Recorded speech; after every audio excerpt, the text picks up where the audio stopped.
नमस्कार, मी पूजा म्हटले vlog YouTube चॅनलवरती तुम्हा सगळ्यांचं स्वागत करते।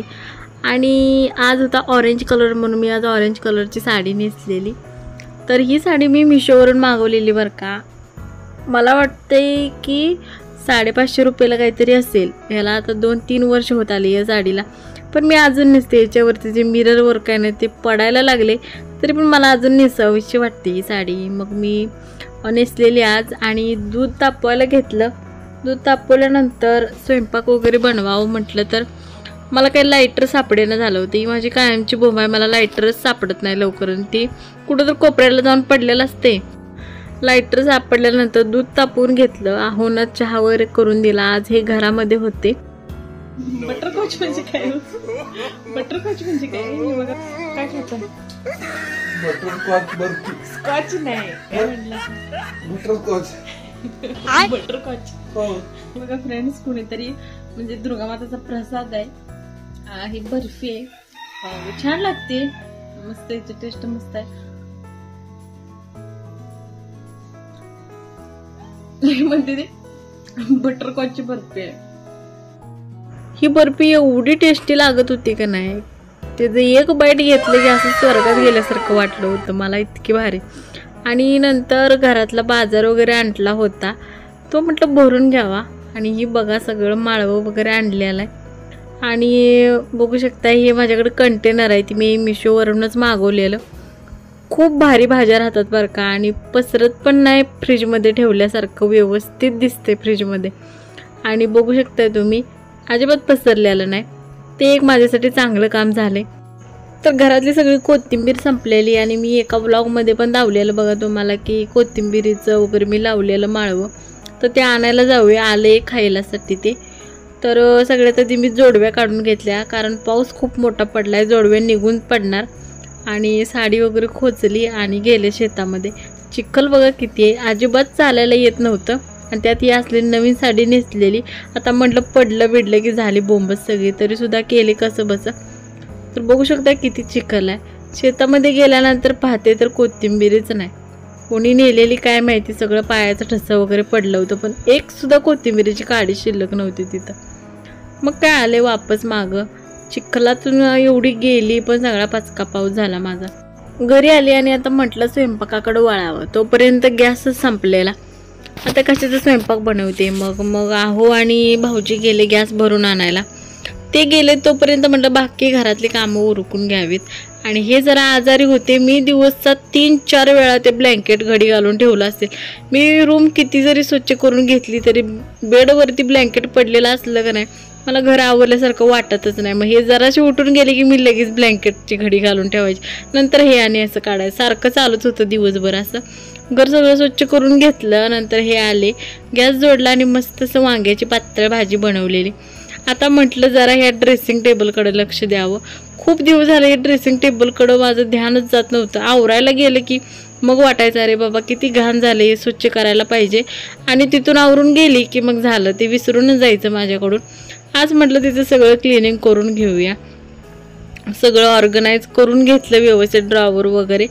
आणि बघू शकताय तुम्ही ही बांगड्या माझ्या नुसत्या पडून असते, त्या जास्त काय मी वापरत नाही, त्यातल्या 1-2च जोड असते ती वापरत असते, पण उगाचच ठेवले शोला, घाण होतंय ती धुरळ्यानं वगैरे। सगळं व्यवस्थित झाडून घेतलं, नंतर याच्यामधल्या जे माझं वापरलेलं फेसवॉश, नंतर ते स्क्रबर वगैरे सगळं काय काय तसंच पडलेलं होतं ते पण फेकून दिलं आणि चांगलं स्वच्छ करून घेतलेलं। आज ड्रेसिंग टेबल खूप भारी वाटायलेलं, खूप दिवसानं स्वच्छता केली। आणि हे बघा हे सगळं व्यवस्थित ठेवलंय खरं आज मी, उद्या अजून हायाचा पसारा होतो, याचा अजिबात व्यवस्थित राहत नाही, किती पण आवरा। हे ड्रेसिंग टेबल तर काय आवरल्यासारखं दिसत नाही, दुसऱ्या दिवशी हायाचं पसारतंय। आणि असं ही बघा नेलपेंट किती आहे त्या माझ्याकडं, किती म्हणजे एवढ्या दुकानात सुद्धा नसतं एवढ्या माझ्याकडे नेलपेंट आहे। तर कुठं गेलं तिथं नेलपेंट घेऊन यायचं, दुसरं काय नाही घेतलं तरी पण चालतंय, पण नेलपेंट तेवढी आधी घेते बघा मी। तर बघू शकताय भारी असं स्वच्छ करून घेतले। आता म्हटलं चेहऱ्याकडे जरा लक्ष द्यावं, म्हणून मी आज एक फेस पॅक बनवणार होती, त्याच्या आधी म्हटलं स्क्रब करून घेऊया, म्हणून चेहरा स्वच्छ करून घेतला, पाण्यानं धुवून घेतला, स्वच्छ पुसून घेतल्यानंतर एक टोमॅटो कट केलं, यांच्यातला जो अर्धा भाग आहे ना ह्याच्यावरती टाकली साखर। आपल्याला चेहरा स्क्रब करायचा आहे म्हणून मी साखर टाकून घेतल्या। खूप भारी स्क्रब होतो बरं का ह्यानं आणि स्किन पण अशी जराशी मऊ मऊ होते. तर बघू शकता अशा पद्धतीने मी स्क्रब करून घेतलं, नंतर चेहरा वॉश करून घेतला आणि आणखीन एकदा स्वच्छ पुसून घेतलं. नंतर आपल्याला आता होममेड फेस पॅक बनवायचा आहे. ह्याच्यासाठी मी एका वाटीमध्ये बेसनचं पीठ 1 चमचा टाकून घेतले. नंतर ह्यामध्ये मध अर्धा चमचा टाकून घेतलं. नंतर थोडीशी हळद आणि काय बरं घेतलेलं लिंबूचा रस घेतल्यानंतर हे सगळं मिक्स करून घ्यायचं आहे. आणि हो, ह्याच्यामध्ये मी रोज वॉटर पण टाकले. ते स्प्रेमधलं संपलं म्हणून मी दुसरी बॉटल फोडली, त्यातलं टाकलं आणि ॲलोवेरा जेल पण टाकायचं राहिलं होतं, ते नंतर टाकलं ह्याच्यामध्ये आणि मिक्स करून घेतलं सगळं. आणि हा फेस पॅक खरंच भारी आहे बरं का, एकदा तुम्ही करून बघा घरामध्ये. खरंच चेहऱ्यावरती एक वेगळा ग्लो येतो म्हणजे, आणि स्किन पण एकदम अशी मऊ मऊ होते. तुम्ही आठवड्यातून एकदा तर करू शकता. हे होममेड आहे, आपल्याकडे हे सगळे असतेच घरामध्ये. तर बघू शकता असं अप्लाय करायचं चेहऱ्यावरती आणि 15 ते 20 मिनटं चेहऱ्यावर तसंच ठेवायचं. हे टर्मरिक पावडर आणि ॲलोवेरा जेल, मध याच्यामुळं का नाही लई भारी चेहऱ्यावरती असं स्मूथ लागायला लागते. आणि ते सुकल्यानंतर मी स्वच्छ धुवून घेतलं बघा. बघू शकताय कसलं भारी चेहरा झाला आहे. थोडंसं ऊन पण पडलेलं खूप दिवसानं बाहेर, थोडा वेळ उन्हात गेले तर बघा गालावरती हात फिरवूच वाटायला आलेला, इतकं मऊ झालेलं. मग संध्याकाळची वेळ झालेली तर कसला भारी व्ह्यू झाला आहे बघा आज. त्याचं पण शूट थोडं करून घेतलं. तर ही पोरं लागलेली दमवायला, त्यांना पाहिजे होता खाऊ, मग त्यासनी दिला खाऊ खायला आणि ते गेले बाहेर. मग दंगा करायचं त्यांनी बंद केला. तर मग मस्तपैकी म्हटलं आज आता संध्याकाळचं जेवण बनवूया. 3 सांज झालेली. तर हा पण व्ह्यू बघा कसला भारी झाला आहे आजचा. नंतर संध्याकाळच्या वेळेला भाकरी बनवली आणि बटाट्याची पातळ भाजी बनवून 2 जणांनी जेवलो आणि संध्याकाळी मस्त असा पिक्चर बघत बसलो निवांत असं.